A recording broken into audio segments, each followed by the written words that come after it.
Hey guys, welcome back again to my channel. My name is Kaale. If it's your first time stopping by, then you baby are most definitely welcome. I have my princess here with me because she doesn't want me to drop her so that I can film the video. So she's gonna be featuring in this video. Mama, do you want to say hi? Mama, do you want to say hi? Mama, Mama. Okay, we're done. You're done. You're done. Now in this video, I'm going to be sharing my experience house hunting in London and just a general overview of how I think house hunting experience can be, especially in the UK. I think this is just going to be like a general guideline to house hunting in the UK because I find that it's a lot different, actually, not a little bit, a lot different from my house hunting experience back home in Nigeria. So if that sounds like something that you're interested in, then you definitely want to keep on watching. Before we go on, I just want to thank the sponsors of this video, and this video is kindly sponsored by Amber. Amber is an online platform where students can book accommodation from the comfort of their phones, and the accommodation that you can book is close to your school. Amber is located in the United Kingdom, the United States of America, Australia, and in Europe. So we have countries like Italy, France, Germany, name it. Amber is located there. So if you are going to school in any of those places, Amber has got you covered. All you have to do is log on to the Amber website, put in the name of your school, and search for any accommodation that suits you, that's in your budget. And if you need to make inquiries, the customer service representative is online 24 hours a day, 7 days a week. So you can make any inquiries that you want from the comfort of your phone and be rest assured that someone is going to get back to you. If for whatever reason your visa is rejected, because of COVID-19 or whatever, Amber has a refund policy, so you can get refunded. Isn't that amazing? They have over 20,000 listings on the website, so I'm so sure that if you contact Amber representatives, you will definitely find something that works for you. Now, if you'd like to learn more about Amber, a link is going to be down in my description box. All you have to do is click that link. You have every information that you need about Amber on the tip of your fingers. Amazing, right? If it's your first time seeing my face, hi, my name is Immigrants and I would love to have you over here. So please do well to hit that subscribe button down below to join this family, and share this video, guys, with everyone who cares to watch it, everyone who is a curious cat. And without further ado, let's jump right into the video. Okay, so the first thing that I'm going to say is that for you to successfully rent an accommodation in this country, they are going to ask for something called a right to live. And the right to live comes with your visa or your residence permit, really. So for example, I'm on a work visa, so I have a biometric resident permit for a work visa, and if I need my right to live, then I have to go onto the gov.uk website to input my BRP details and then get my right to live, so that I can give that to the letting agent or the landlord, and then they can be convinced that I qualify to live in the UK. Another thing is that sometimes they have this what I ordered versus what I got type situation. So you definitely want to ask for real-time images or view the property as much as possible before you commit to the property, because once you've committed and you've signed the contract that all is legally binding, and if you are in breach of contract, then you know that obviously that's not a good thing for you. So yeah, once you found the accommodation that you want, there's something called referencing, and referencing is really where the letting agent or the landlord does some checks to be sure that you are eligible, quote and unquote, to be able to live in that property. The first thing that they would ask you usually is about your income. So where do you work? And then they would like to have like a threshold. So they'll say minimum household income for this property needs to be around £45,000, for example, or minimum household income needs to be £35,000. So they are going to check quite literally that the household income is more than that, because they don't want a situation whereby, in Nigeria, for example, you just pay your rent. No one asks you where you work or any of that. You just pay your rent and move on. But here, you're going to need a letter from where you work stating how long you've been working, your income, blah blah blah blah blah blah. It's like an affordability check, really.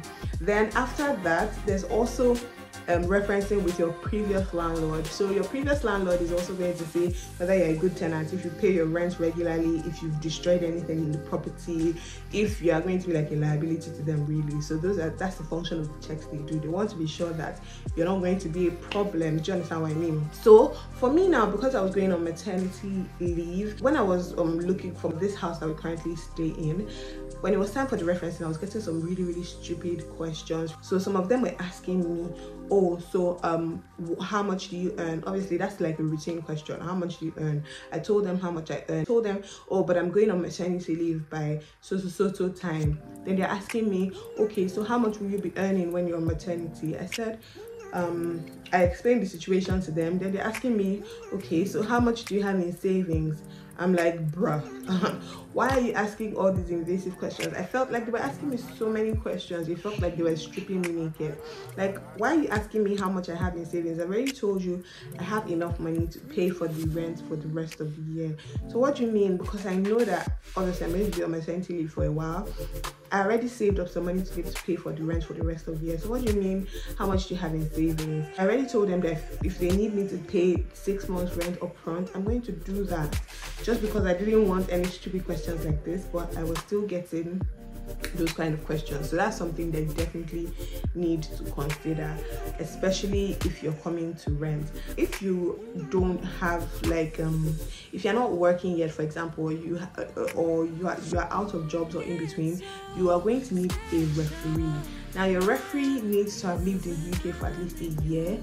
Your referee needs to have a good credit history, because they're also going to check your referee's credit score, and then your referee needs to also earn above a certain threshold. So the referee is going to be somebody that will say, oh, okay, I'm going to stand in for this person just in case, because I know that the person doesn't have a job yet, so I'm going to stand in for this person to guarantee that this person is going to pay the rent as at when due. I feel like if you have a job, it just makes the process so much easier, because you don't have to be shallaying too much. Once you don't have a job, or once you're in between jobs, there tends to be some shallaying involved. Do you understand what I mean? And for example, if you don't have a referee, they may tell you to pay 6 months rent up front. 6 months rent is a lot of money, bearing in mind that you're also going to be paying the deposit. Now, what is a deposit? I'm going to get into that in a little bit, but let's talk about when you finally secure the property that you like. So you found a property that you like and you want to go ahead with that property. They're going to take something called a holding fee. Usually the holding deposit is 1 week's rent. So for example, if the rent is £1,200 per month, then you divide 1,200 by 4 weeks, or how many ever weeks is in that month, and 1 week's rent is the holding deposit. That holding deposit is non-refundable. The function of the holding deposit is for them to be able to take the property off the market, so that no one else is making inquiries about the property. Do you understand what I mean? So for example, because it's going to be on the website, once you've paid the holding deposit, when people call in to say, oh, can I make some inquiries about this property, then the letting agent will tell them, oh, the property is off the market because you've paid that holding deposit. That holding deposit is then what they will use to do the referencing checks. So your employment reference, your tenancy reference, your right to live, and all that good stuff. They're also going to check your credit history, but just like a soft credit check, not really like a hardcore credit check. So a soft check. If you fail your referencing, the holding fee is non-refundable, so that money is gone. So try your best not to fail your referencing, because if you fail it, the money is gone, and that's the end of the gist. You're not going to get the property. Now, there's something also called a deposit. The deposit is what the landlord would keep just in case at the end of the tenancy agreement you spoil something, or things are not exactly how you met them. So there's this thing that they do in the UK. You need to leave the property close to how you met it. In fact, if not even better than how you met it. So if you don't leave the property that way, they're going to take out of your deposit. So for example, let's say the rent is £1,200. The deposit would be 5 weeks rent. So when you're moving into the property the first month, you need to have both your rent, which is in this case £1,200, and about £1,500 as a deposit, which the landlord is going to keep for the entire duration of the tenancy agreement. At the end of the tenancy agreement, the landlord is going to come and have some checks in the house when you're moving out, and if things are spoiled, they're going to take out of that deposit to fix things. So you really want to make sure that you keep things as much as possible how or similar to how you left them. So another thing that you should know is that there's something called a minimum tenancy agreement. Now that minimum tenancy agreement means that that is the minimum amount of time that you can stay in the property per tenancy agreement. So for example, if the landlord says the tenancy agreement is for 12 months and they don't say that there's a break clause, then it means that every single time you renew that contract, it is for 12 months. So if for whatever reason you decide 6 months into the contract that you want to move to another property, you are in breach of your contract, because the landlord is going to ask you, what about the remaining 6 months in your tenancy agreement? You can't just up and leave. The tenancy agreement is legally binding, so either you pay him for the 6 months that's remaining, or you wait till the end of the tenancy agreement. Do you understand what I mean?